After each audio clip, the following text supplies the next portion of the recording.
این اولین بار بود که من قنبر پلو شیرازی رو درست کردم، ولی عاشقش شدم. مطمئنم اگه شما هم درست کنین هر هفته درستش میکنین. ممنون که منو حمایت میکنین و تا آخر ویدیو رو میبینین. 400 گرم گوشت چرخ کرده داریم. ادویه هایی که توی دیسکریپشن نوشتم رو بهش اضافه میکنین.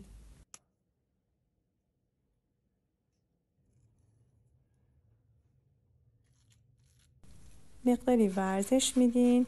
یک پیاز متوسط رو رنده میکنین و لازم نیست آبش رو بگیرین. داخل گوشت چرخ کرده میریزین و با دست خوب ورزش میدین.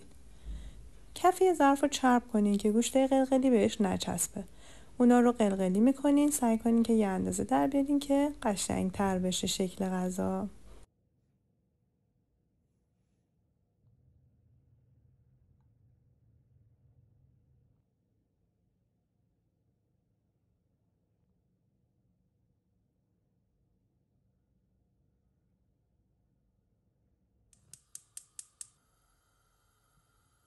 توی مایتابه متوسط گوشت قلقلی رو تفت بدین و دقت کنین که خیلی بهشون کفگیر یا قاشق نزنین که شکلشون به هم نریزه.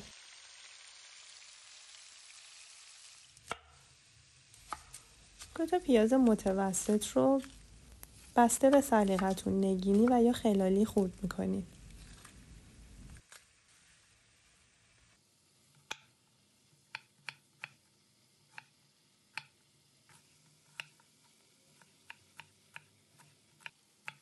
اجازه میدیم که پیازها با شعله متوسط خوب کاراملی و نرم بشن.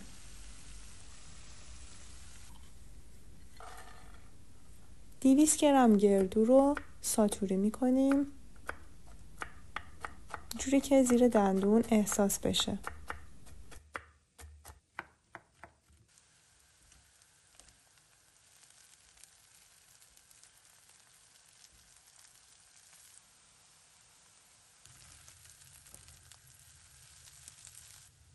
پیاز داغمون که آماده شد گردو رو اضافه میکنیم و با همدیگه تفت میدیم.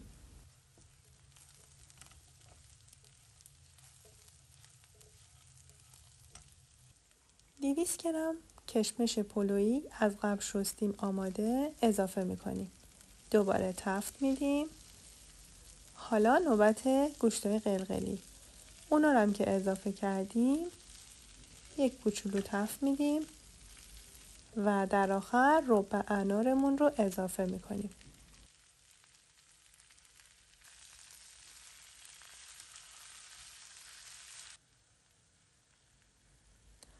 ادویه زردچوبه فلفل سیاه یه مقدار خیلی کوچیک اضافه میکنیم و در آخر مقداری زعفرون هم اضافه میکنیم. به به رنگو ببینین.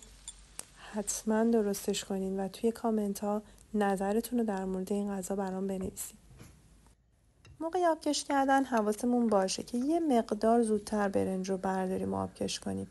از مامانم هم نظرش رو میپرسم. وقتی اوکی داد یخ رو اضافه کردم و چند دقیقه بعد آبکشش کردم.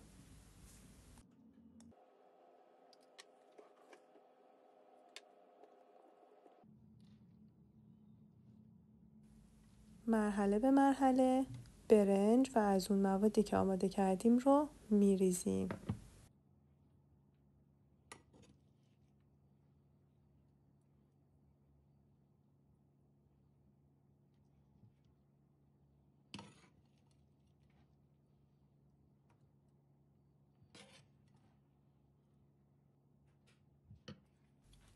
و آخر کار دوباره مقدار زعفرون روی برنج میریزیم و میره برای دم کشیدن. امیدوارم که این غذا رو درست کنین و نوش جان کنین و نظرتون رو فراموش نکنین که اگر درست کردین حتما برام کامنت بذارین. مرسی که تا آخرین ویدیو همراه من بودین. دوستتون دارم.